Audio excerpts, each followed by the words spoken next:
Good morning, good afternoon, good day. Thank you all for being with us today. We're so excited to have you here. Welcome to Solidarity Hour. Today you are going to be in for a treat. I noticed on the co-moderators page that the Facebook page that our co-moderators CeCe and Tony had visited the top of the world. And I did a little bit of digging, and I have known Elizabeth for years. So I was looking around at what all was going on. And I found the story of the Presbyterian church in the community Utqiagvik in the very northern part of our country and of the world. And the fascinating part about all of that is for us, for solidarity, what we talk about with solidarity is that for many, many, many decades, this community was known as Barrow. And it was named for a British admiral, and it was named by a British explorer. And in 2016, the community, the council, decided to decolonize that and to change the name back to the original name, Utqiagvik, which is also the name of the Presbyterian church. So, on a wing and a prayer, I asked if our co-moderators and Irv, who is our intercultural congregational person with Native American churches and communities, and Elizabeth, the executive from Presbyterian of Yukon, would come on and speak with us today. And I'm so excited. They said yes, and we are going to have this program and hear from them, and we will leave time for questions. I sent out a note to all of our guests with times, and I am sort of strong on times. So if I raise my hand, that means your time might be up because I want to leave room for our guests for our folks who are joining us with Solidarity Hour have time for questions. And I would like to turn this over for an opening prayer from Reverend Irvin Porter. I'm going to begin this morning. Good to see all of you with a land acknowledgement. I want to begin by acknowledging with humility that the land where I'm speaking to you from today is the traditional territory of the Puyallup people. The Puyallup means generous or welcoming people. They are a Coast Salish tribe located in what is now Tacoma, Washington. They were forcibly removed to reservation lands in what is today, again, Tacoma, in the late 1854, and after signing the Treaty of Medicine Creek. So today they have an enrolled population of about 4,000 members, of whom 2,500 live on the reservation itself. And so let us have a word of prayer as we begin. Creator God, we thank you for this time to gather over these airwaves, technology that allows us to all be in one place at one time. And we thank you for this time together. We pray for our understanding. We pray for those who will be speaking, and we thank you for this opportunity to share one with another. For we ask it all in Christ's name. Amen. Amen.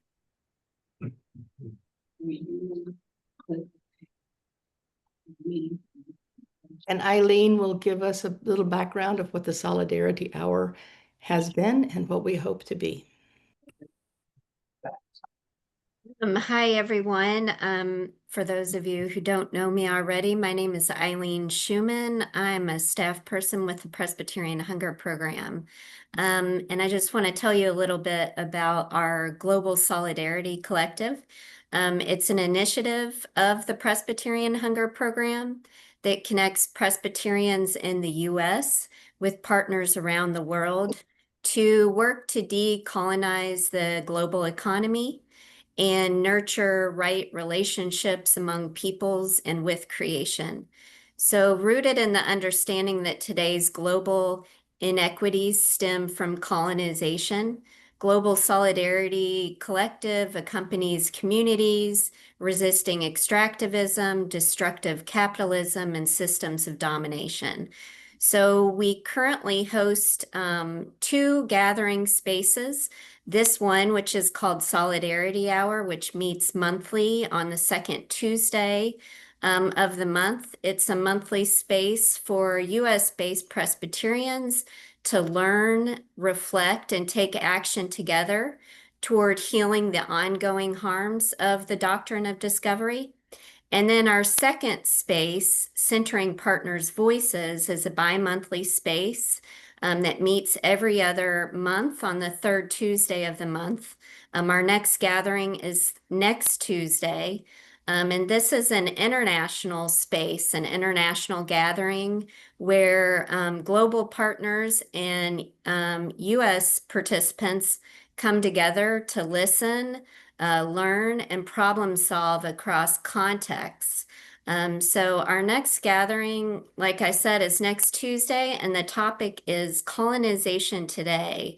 We'll have speakers from the US, Fiji, Cameroon, Palestine, and Peru. I will drop a link in the chat if anyone is interested in registering for that. So. Thank you so much, Eileen. To our co-moderators, CeCe and Tony, can you just give us some notable takeaways of your visit to Alaska? I know that I hear the excitement in your voice when you talk about it. So if you can just give us some of your takeaways, maybe what surprised you and what you learned from your visit there. So all of my takeaways might actually appear very personal in the fact that what I noticed in being with the folks of Yukon is that the traditions of those who were there, the culture of those who had gathered resembles almost to the T of what happens in the Low Country of Charleston, South Carolina, where there are remnants of enslaved folks who have developed culture and space. And all of that just kept blowing my mind over and over and over again, how the graciousness of a great God in two totally opposite locations and two totally different environments, and yet there were so many things that were alike. And the one, just to give you one of the examples, we attended a funeral while we were there. And in attending the funeral, it was customary for everyone to be there. Like everybody, the whole community was there. And it was even broadcast on the radio. It was broadcast, that's right, it was even on the radio. It was the entire community's loss. And then one of the details of it is that when people spoke at the funeral regarding the one who was deceased, they walked up and sang first before they spoke. And then they walked away in song. And that's exactly what happens in the Low Country at the burials of, at the funerals of those who are there, that there's this encampment of song that builds community, that everybody can sing along. It made everybody in sync for the moment that they were there. And I found that to just be one of the warmest parts, beyond the fact that they love the Lord, like holistically, like for real, like in every aspect. Tony, don't let me talk too much. So I come home from that experience with an abiding gratitude for the hospitality, with a huge appreciation for the vastness of the space of Yukon Presbytery, that is a presbytery unlike any of our others. And I know all of our presbyteries have certain bits of uniqueness, but to realize that when we flew from Anchorage to Utqiagvik, it was like getting on a plane in South Carolina and flying to central Massachusetts and being the same presbytery. The way that that church is the church of the community, but also the ways that our language, the presentation of Christianity in a place as a faith tradition, also challenges in many ways the the indigenous faith traditions and the struggle of those communities with a term like elder that is so central to Presbyterians, but has a different meaning in that Alaska Native context and another indigenous context. To hear in many ways how we, I think, continue to struggle to learn the lessons of how we show up as a church and how we partner and how we do solidarity work. That in this moment of determining that maybe Elizabeth had to help me out here. The plan for Alaska divided up, right, the area into, this is the Presbyterian area and this is the Episcopal area and whatever. And then at a certain point deciding, well, that's very colonial of us to be taking possession of that area. And so we're gonna not do that, but we're also just gonna stop sending support there. And so what does that do to communities that we created, that we did this work of planting churches, and then we withdrew the support because that felt colonial, but it was a very one-sided decision. And how does that echo into our current moment as Presbyterians imagine what our mission and partnership and solidarity in the world look like in this moment of transition and change? There is so much to be in a museum, the Alaska Native Museum, and to be with an elder in the Ujjayi Presbyterian Church talking about his mother's experience of being in a boarding school, and how he was not in that boarding school, but the attitudes of needing to try to remove their indigenous language from memory, and those indigenous practices were not a part of his boarding school. He didn't go to the boarding school, but part of his public school experience, because those attitudes remained, right? This is not just shadows of the past entirely, but they linger with us. So brought home so much of that, those stories and experiences, and I know we're going to talk about this later, that line up with so many of the other experiences and stories that I've heard from indigenous communities as part of this work of being in this office. Wow, thank you all. Thank you so much for bringing those points. That's why we are here. That is certainly why we are here. Our next question is for Reverend Irvin. Can you tell us briefly, Reverend Irvin, about your work with Native American Presbyterians? I feel like you do a lot of work that people don't, it's not often highlighted. So if you can just give us an idea of what your work is. Good morning, and thank you for the opportunity to speak to all of you. I began working for the PCUSA in June of 2013 as a 3/4 time associate for Native American Intercultural Congregational Support. I am also a 1/4 time pastor here in the Tacoma, Washington area at Church of the Indian Fellowship. I've been the pastor there since 2001, which is actually on the Puyallup Indian Reservation within the city of Tacoma. So it was a reservation before the city grew up around it. I work with 98 Native American congregations throughout the country, from Barrow, Alaska, Utuvik, Alaska on the Arctic Ocean, to Bishop, California, throughout the Southwest, the Pacific Northwest, to Choctaw churches of Oklahoma, Dakota Presbyterian in the Upper Midwest, and 4 congregations in the New York State. That work includes training workshops such as for elders, deacons, clerks of session. I am the primary contact for scholarships and other grants through this office for congregations and Native American members. In 2022, with funding from the Presbyterian Mission Agency, presbyteries from throughout the country, the General Assembly funding granted through an overture that came from Yukon Presbytery. The Native American and Alaska Native Building Fund was established with the foundation, and this helps Native American congregations to repair their buildings, which in some cases are over 100 years old. And while the funding cannot cover all requests, we do the best that we can.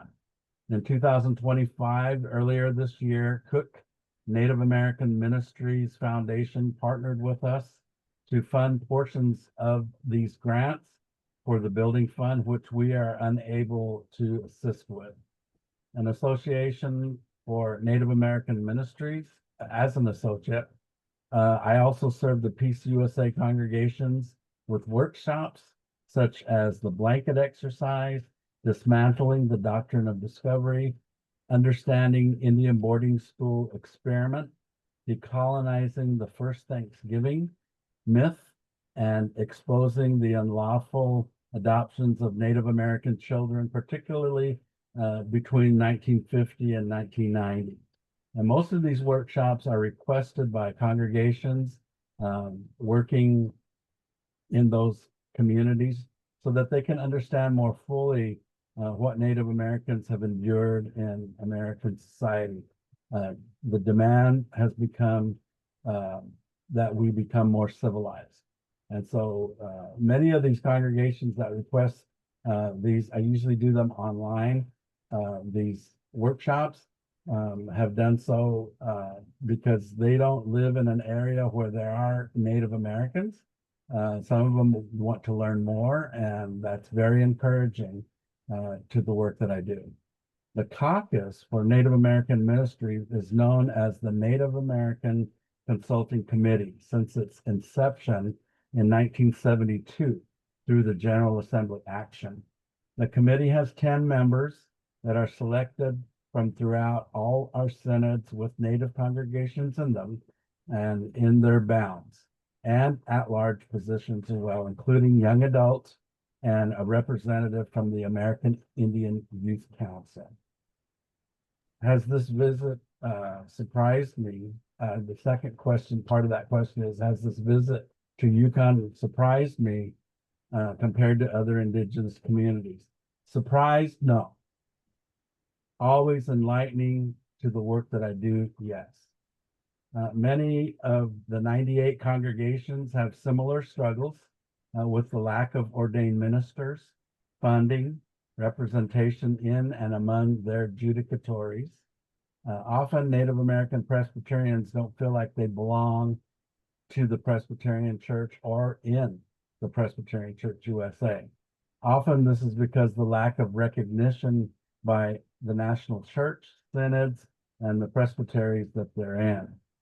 Some Presbyterian Native people have wondered why these congregations, some in the denomination have wondered why these congregations' buildings are in such disrepair, why they can't afford to fund Sunday school, youth groups, or can't send their youth to national gatherings like many other churches in the denomination can.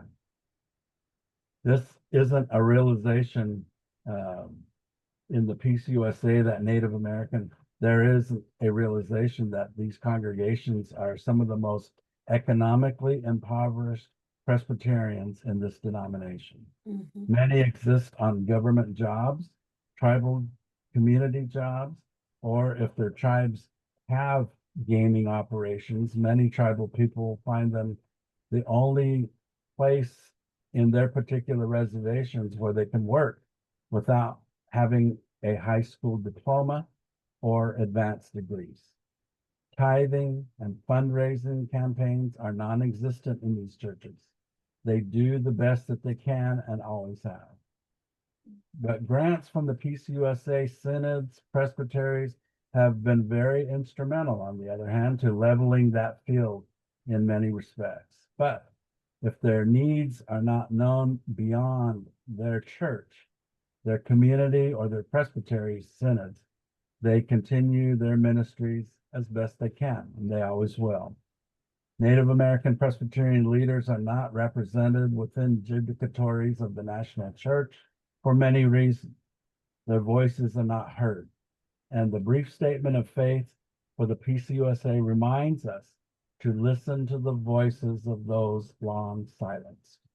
A statement included by a Tsimshian tribal member, also a Presbyterian minister, Henry Fawcett, from Alaska, from Metlakatla, Alaska, and was on the committee which wrote that statement of faith. Native Americans did not choose to be Presbyterians. We had the church forced upon us as a means to, quote, civilize, unquote, us from what the American government assumed were backward, archaic, heathen ways of life. These 98 congregations are what remain of many missions that the Presbyterian Church established since 1741. The denomination also administered at least 31 Indian boarding schools throughout the country. One of those, the Tucson Indian Industrial School, was where my father, his siblings, and even his parents attended beginning in the 1890s. That's a rich history that we all should be hearing. Thank you, Reverend Irvin. Elizabeth, you are the executive of Presbytery of Yukon, and I know, I'm just imagining you might have had a steep learning curve to this. Can you just give us an idea of what Presbyterians should know, Presbyterians or even around the world should know about this area and what the congregations and communities face? Yes, thank you for having me, especially in this. I was supposed to be in Louisville in person, and family needs have me here. So things have been a little confused. So thank you so much. I'm so glad I could come. I'm so glad Tony and CeCe were able to come to Alaska. I know Irv has been there before. And I think they would all kind of echo what the steep learning curve. You can't picture how vast and different Alaska is until you come and you start to travel and you realize these communities that we are talking about are not on the road system. They are in villages that you cannot drive to. If you've been tracking national news, you know of a huge typhoon that hit Western Alaska. Those villages were wiped away. There is no town next door to go to. There are no roads connecting these rural communities. We have 235 federally recognized tribes in Alaska. In Alaska, the Alaska Native population is known as Alaska Natives, not Native Americans. So I would say Presbyterians need to understand, even the way that we talk as a denomination about Native American ministries, we are leaving out Alaska Native people that frame their own identity in a different way. And we don't have people on our committees, and it's not for lack of trying. And I want to say I understand that too. I know that there have been efforts by myself, my predecessors, the national church to reach out in different ways to include and invite, and would absolutely welcome in an Alaska Native leader into any committee in which they wanted to serve. But the challenge is, as been mentioned already, some of these churches are so small now. They were abandoned by the denomination years ago. They were formed, and then we decided with good intention that we needed to decolonize the way that we were doing mission work. But what has kind of resulted in that is a lack of support and connection to these communities that needed something to go in place of that. And all of our efforts have not really they've not worked well. We are still very connected, and I hope Tony and CeCe could give that testimony too in any conversations they have, that they came to our in-person presbytery meeting where we welcome in and try to fly in all of our Native, Alaska Native members so that they continue to stay connected and be a part of our family. But they get weathered out. Two of the communities that we have are on an island called St. Lawrence Island. It's a sovereign island. We don't have reservations in Alaska. Look that history up on your own. It would take too long for me to explain, but there are no reservations. Alaska Native people live in their own communities. St. Lawrence Island is a sovereign island. It is closer to Russia than the United States. And if there's storms, people cannot come in. There were other complications from the Arctic and the North Slope. The cost to fly to Anchorage from, say, Kaktovik, where one of our churches are, is $1,400 to come to a meeting. And the presbytery is running on fumes here, trying to get everybody to come to these meetings, because we know if we can't gather in person, that connection will just not remain. It's too hard.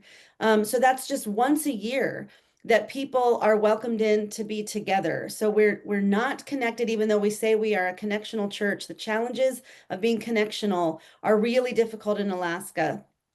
The communities don't have internet service that's consistent. So sometimes there's Zoom work, sometimes it doesn't. A lot of these churches are now very small, and they are being held together by a commissioned lay pastor in their 80s that may or may not have the technology and the wherewithal to get on a Zoom meeting the same way everybody else, we now just assume everybody does.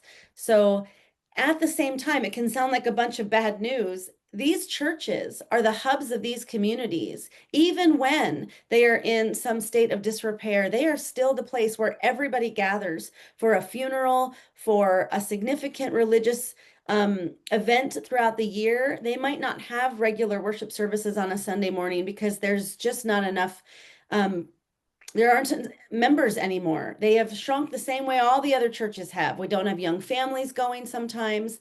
The social ills in some of these communities, which these villages are 200-300 people, they are overwhelming. That intergenerational trauma and the reality of addiction and social struggle in these communities, some of these communities, most of them that I'm describing, are subsistence communities. They still hunt for most of their food. It's a huge cultural practice. Whaling in the Arctic and in the interior, you've got hunting for caribou. This is the seasons of their lives. It does not work to overlay Presbyterianism sometimes to say, here's what a church needs to have: Sunday morning worship services, and you need to have a session of 8 elders. Reverend Irv mentioned this. If you are in your 30s in an Alaska Native community and someone invites you to be an elder, there's some internal inconsistency there, because an elder in a Native American Alaska Native culture is an older person that has earned that title. So you might get somebody that often says, yes, wonderful, I'll do that, but they have no intention of doing that because it's deeply not consistent with who they are. So there are multiple complications, but these are also incredibly faithful communities. They don't understand, or nor do they track what's going on in the national church. They just want to know that they're still included, that somebody has not abandoned them. I often, and I know my predecessors answered this question all the time: when are you going to send a pastor again? So continuing to explain that that's not happening. Mission pastors are no longer coming, but we still want connection to you and we want to support you. And then the question usually follows, well, how? Like, what we need are leaders. We need somebody. You've just left us to do this on our own. And they are not being very successful right now in recruiting the next generation to be trained as commissioned lay pastors. So we have churches that are really held together by 1 or 2 people. One of my frustrations has been the up and down roller coaster of feeling very supported by the denomination. I know when Tony and CeCe were with us, we held a Zoom meeting and had SDOP come in, and we had Jermaine come in. We had the chance for some storytelling about what's going on, and I felt very sincerely from the members of those national groups that they want to help. But then the follow-up to that has been, here's what you need to do. You need to form a committee. There's 8 steps to the certification process. You need 5 committed leaders that we can consistently be in touch with.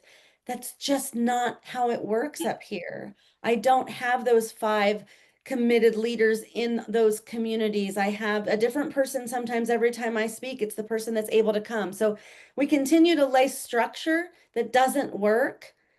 And I know none of us have the easy solution to that, or we already would be living into it. But I think we have to keep at it, keep these conversations, keep getting their voices into all of our conversations. I mean, right now we're having a conversation about our Alaska Native context, and we don't have an Alaska Native person here. And that's because it's hard to get somebody to come to a meeting. And then the way that we do things, sometimes I get the struggles, but we need to keep trying. And I know I could keep talking for so long. I want to so faithfully advocate for the people in this presbytery that have a story to tell, and the national church needs to hear the story. And I'm available to any individual group I will find some leaders to come if I can, and if I have enough time to do so. But I'll wrap up at that point. Can you I want you to share the story of the ministry that those Alaska Native churches are offering to their communities of these folks who are there to walk with people in the midst of substance abuse and all of the struggles there. Because that training of those folks, I forget the term that they are, but I know you remember, but I just wanted you to share that story of that ministry and that healing work that those congregations are doing. Okay, yes, I think you're referring to I Am, the Yes. Intergenerational Arctic Ministries, which is a ministry of healing of intergenerational trauma that was launched from this presbytery with my predecessor, Reverend Kurt Carnes, and Reverend Charlie Brower, who's an Inupiat Methodist pastor, also working part-time in our presbytery. They have led this effort to train people in they're called the listening way, and these are listeners that go into communities to listen and bear witness to the intergenerational trauma and offer faith healing practices, recognizing that until people are healed and until we talk openly about the realities of that trauma from the boarding schools, from addiction, from the colonizing efforts, we are still seeing those the evidence of that harm in all of the ways these communities are struggling. And if we don't name that as a faith practice and say we have to address it and heal, then things are not going to get better. So that is a ministry that has grown out of our presbytery, but it is now not just the Yukon Presbytery. It has got members in different communities all over the Arctic. So it's called I Am, Intergenerational Arctic Ministries.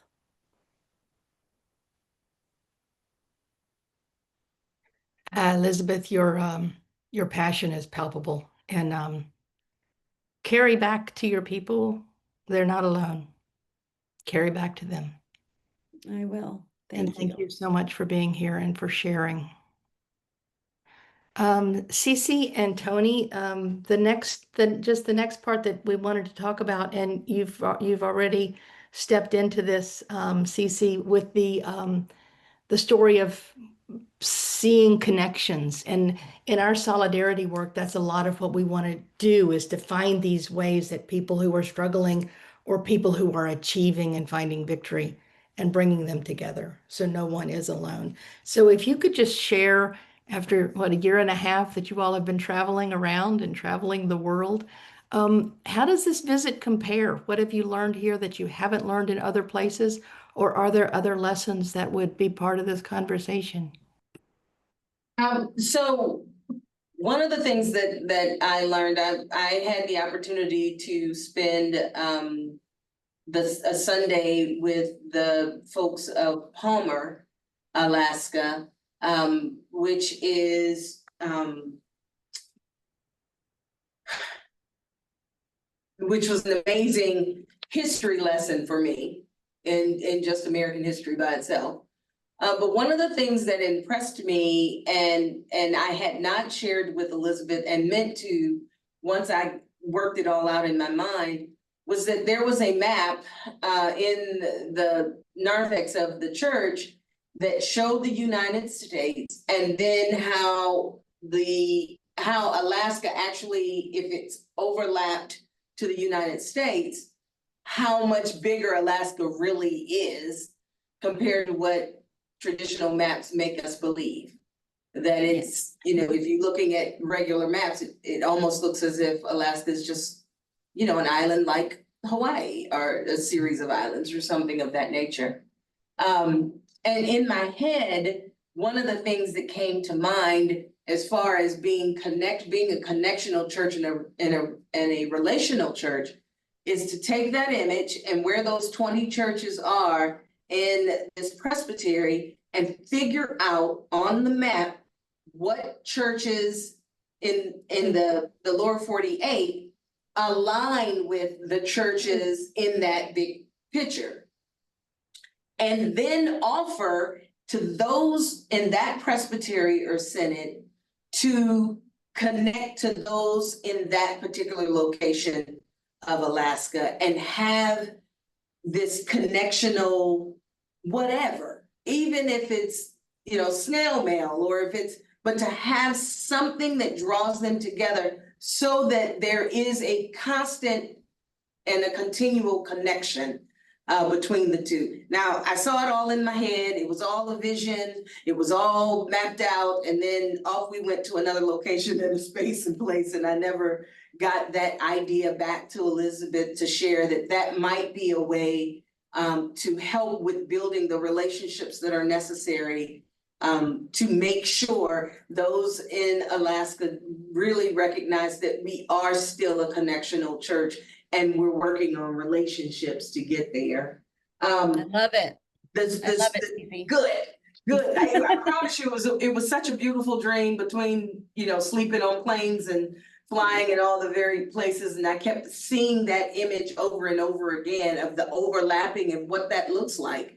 Because there are churches in the lower 48 that could very well just add that one or two congregations that are there to their collection of what they do and how they do church on the larger level. I had the opportunity early in our time to be in Flandreau, Dakota, Flandreau, South Dakota. And it was there that I recognized the struggle that was very evident in the persons I spoke with.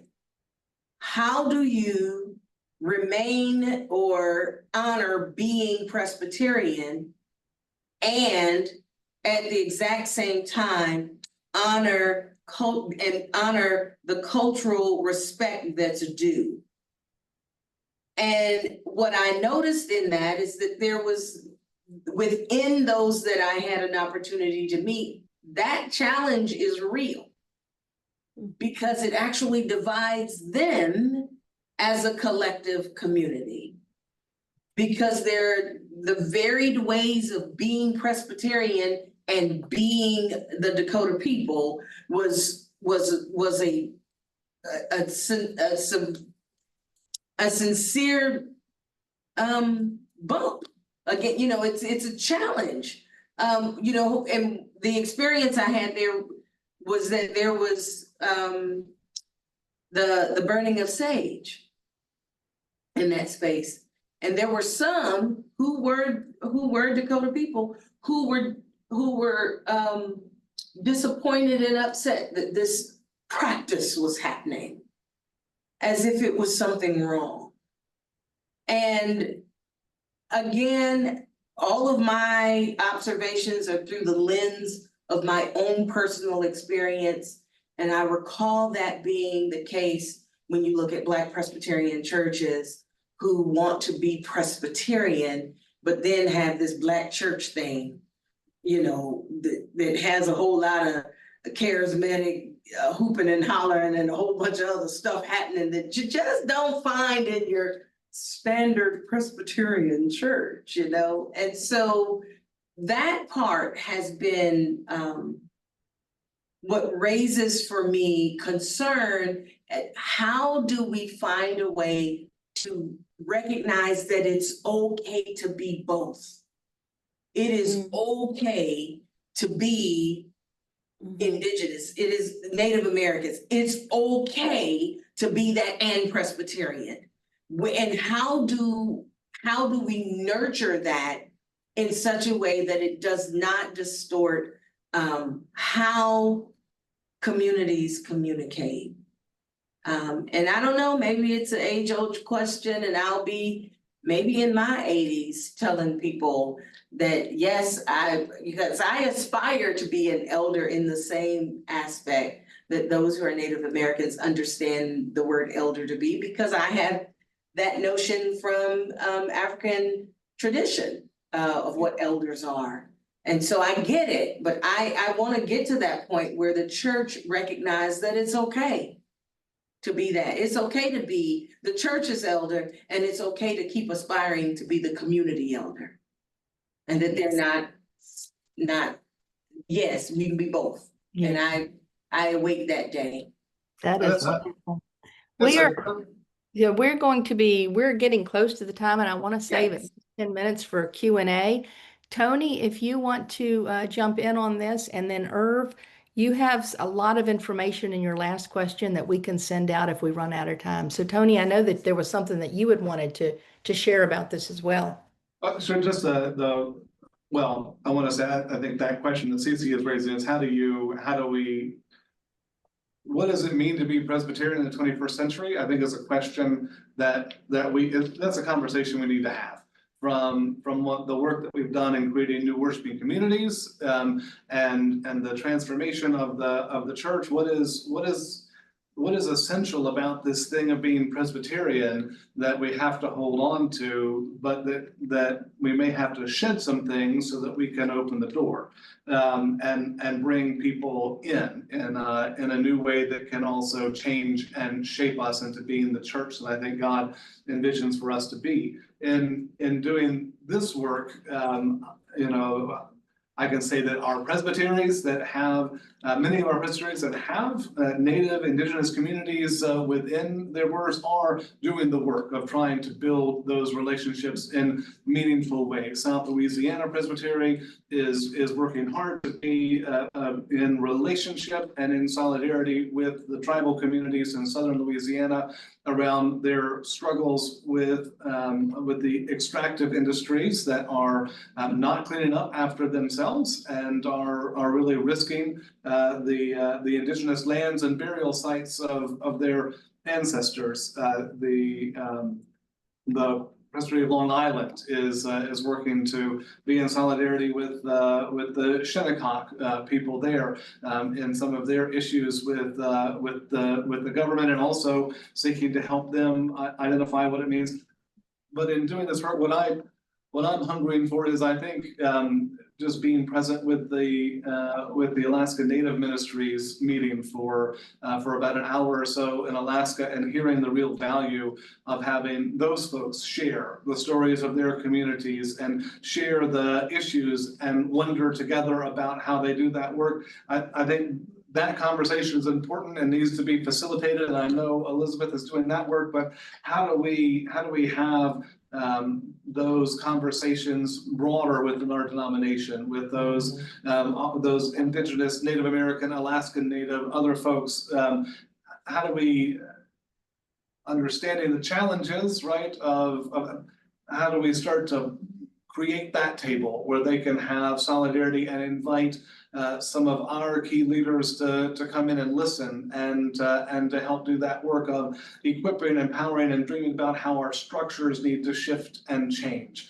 And finally, just, I think Jen is still with us, but being in Peru and going into the Amazon and meeting with those indigenous folks there who are still directly feeling the impacts of some of our good intentions, but that continue to restrict and take away rights to indigenous land and culture. And so even well-meaning things we do, like saying, oh yes, we want to do carbon offset, we'll check that box and pay the $5 to do carbon offset work in the rainforest, and not realizing that which we do out of environmental concern may result in a restriction of access to indigenous lands and indigenous hunting, gathering, farming practices for those neighbors. So it's really expanded my sense of how intersectional all of this is.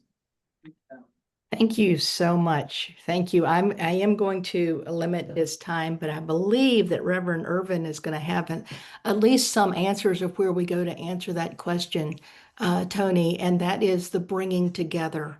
And I think I can speak to the rest of the folks of the Global Solidarity Collective. This is what we want. We are not experts. We want to bring experts, and we want to bring the people who are experiencing this together. So, Irv, if you can share with us how are Presbyterians called to repair relationship with our indigenous siblings, and what does that repair work look like? Yeah. And we're gonna have about 3 minutes, and then we will go to questions. Thank you so much. As the time is limited, I'm just going to reference 2 documents that have sent to Cindy.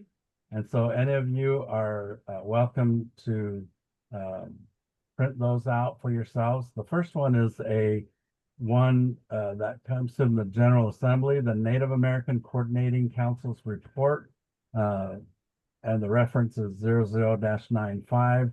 and it was given to the Assembly in 2020. The report is a response to a 2018 referral, and so that's available for you. The council listed many things. The council is made up of Native people and lists many things that the denomination can do to turn their focus on Native Americans to be a little more inclusive. The other one is what's called an inclusive church can make a difference. And there are 6 items there listed that are recommendations that what congregations, presbyteries, whomever can do to work with local or work with Native people in general. Thank you so much. And to the 4 of you, our co-moderators, Tony and CeCe, to Elizabeth and to Irving, you will be back. An hour is not long enough to talk about these things. I would like now to open this up to everyone anyone who has questions. And when you do have questions, if you can please just let us know who your question is directed to, or if it is directed to any of our panel.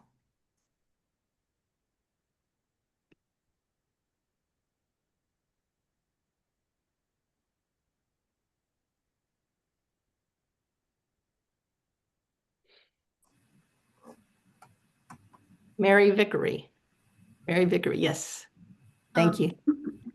Irv, you probably know about this, but in the September Horizons magazine, there is a story from Synod of Rocky Mountains about an event where they had a simulation experience where they went through boarding schools, colonization, domestic violence, etc. Is that something that's part of your materials? I conduct those. They're called, the shorthand is called blanket exercise. The official title for it is Toward a Right Relationship with Native American Peoples. And so I facilitate many of those on the ground. During COVID, we were doing those online, but now I do those. You should look at see what 2026 is looking like on my calendar. I've already got 5 requests so far for the year. So it's about a 2-hour workshop, and it simulates what the land base of Native Americans was like before 1492. And then we remove blankets as certain situations are discussed or mentioned. And so by the end of the workshop, you got about 10 people who are standing on what simulates Native people have left, because we started out with the whole room covered with blankets. So that's why it's called the blanket exercise. It was taken from, borrowed from a Canadian, Kairos is the name of that organization. They did it for Canadian Native history. And so it was converted, if you will, to Native North America, US Native history, quotes from different people, some famous, some not so famous, but all documented. And unfortunately, because it is copyrighted, we cannot issue copies of it to people, but all that information is in the public domain. Thank you. Thank you for the question, and thank you for the response, Irvin. Any other questions?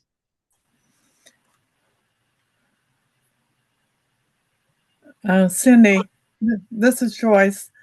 I have a question for Irv. You mentioned, I don't know if they were webinars or if they or what, but you said you had different topics, and one of them said the myths. And I wondered if there's a way to get a copy of what those are. We recorded those on Zoom, and so I could certainly let you know what those, let Cindy know the links to those particular ones. The one you're referring to it's called decolonizing the first Thanksgiving myth. Yeah. And so what we have learned in grade school is far from. Yes. Yes, I know. So that's what it's all about. And yeah, so I'll get those links to those workshops to Cindy, and you can watch whatever you want. Thank you. Thank you. Thank you very much. Thank you, Joyce. Thank you. Barry Vickery. I really appreciate the work that everyone is doing, and I found this very helpful. I don't want this suggestion to be anything that displaces the good work we're already doing. But from my experience living in Indian country for 35 years in the Dakotas and having taught Indian law at one point, I think along with all of the work that we're doing day to day, we need to realize that our Constitution, we're now realizing, is showing its age in a lot of areas, but this is a prime area in which it shows its age. And the 18th century attitudes that resulted in the Indian Commerce Clause and then early 19th century Supreme Court decisions that are still the basis of our legal framework related to Indian people, Indigenous people in our country needs to be rethought. When we lived in North Dakota, Canada was going through their constitutional process in the early 1980s. And so there was a good deal of discussion and then ultimately some language in the Canadian Constitution that's different than ours. And I don't know how well that has worked out, but it was a discussion that recognized, for example, the existence of the Universal Declaration of Human Rights and principles of the late 20th century. Now they're in the 21st century. You know, we need what golfers would call a mulligan in this area. We need to start over. Yeah. And I think our denomination has had a history of tackling issues that big. And I would like to see us take that on. Thank you. Any response from our panel? There are other denominations who have repudiated the doctrine of discovery. The PCUSA did that in 2016. So we are in good company. We are the youngest of the denominations to join that effort. But we are trying to get together all the folks that do the work that I do for the PCUSA in other denominations, kind of compare notes. And we've been able to use much of their materials because they've been down the road way before us. Mm-hmm. And I appreciate that. And I think that repudiation step, you know, the next step is to try to get a process that suggests what should be in place of that. And I realize people think that it's impossible to amend our Constitution. It is very difficult, but this is a dialogue I think we need to have about what our Constitution should say, even if we would find it very difficult to actually get it enacted. When you talk about amending the U.S. Constitution, that is work that assemblies have weighed in on, and the 226th General Assembly that elected us as its co-moderators unanimously. So it didn't get a lot of attention because it went through on the consent agenda, but it put the PCUSA in the place of advocating for to amend the 13th Amendment to strike that language around enslavement being prohibited, except the exception clause there if you're a criminal, and so that work of getting us on the record though began begins in our system really with a presbytery someplace, put in some language around and writing that overture, and there is still time to get that done before the end of the year, so we can have that conversation in Milwaukee. The last thing I'll say, because I'm taking too much time, is that to me, the process of talking about what a modern constitution should say about Indigenous peoples would be a useful exercise, even if it never produced something that was enacted. I mean, even, for example, the discussions about land management that would be necessary to have that conversation, I think would be useful, even if we never could get the Constitution amended. And in that case, it might be the sort of thing that the overture is to ask, like our advisory committee on social witness policy, to take a deep dive and to study that and to come back with something to have that conversation in that audience, and then bring it back in a couple of years for a larger conversation in the church and make some policy that we can then speak into. But again, all that has to start with somebody not just saying it here, but going to a session, to a presbytery, and saying, let's really work at this. Let's have this conversation. It's important, and let's get on the record. Got it. Thank you so much. Thank you for that conversation between all of you. Thank you. We are running out of time, but I would like to put somebody on the spot. Eileen, would you be at all interested in sharing some of the work that you have done with Sarah Augustine and the move toward dismantling the doctrine of discovery? Because it is with the Mennonite Church and it is very active, and Eileen has been just following it beautifully. Wow, thanks for really putting me on the spot, Cindy. I guess just the main thing that I've been working on recently is I've been working on a committee for organizing and mobilizing congregations to protect Oak Flat, which many of you that are here in this space are already familiar with that work, but the Apache peoples in Arizona are working to protect their sacred lands from destruction by a foreign-owned mining corporation. They've been bravely fighting court battles one after the other. Now there's maybe a total of four, maybe, well, there was a case that the Supreme Court chose not to take up, but now there's 3 more cases in its place. But the leader of Apache Stronghold really sees, his name is Dr. Winsler Nosey Sr. He really sees this struggle as not about just being a struggle for Oak Flat, but this is a struggle that you know, we can see in many different places and spaces affecting our Indigenous siblings pretty much everywhere. So especially with these issues around mining for critical minerals, which are being mined on Indigenous lands or in very close proximity to Indigenous lands. So in our follow-up email, I can insert some information about how you can engage on Oak Flat. Yeah, so I think that's, thanks, Cindy. Thank you. Thank you so much, Eileen. Thank you to all of our panel. CeCe and Tony, we know how busy you are, and you've taken time to do this with enthusiasm. Elizabeth, your passion is touching and is inspiring, and there's a lot of work to do, and I think we are in good company.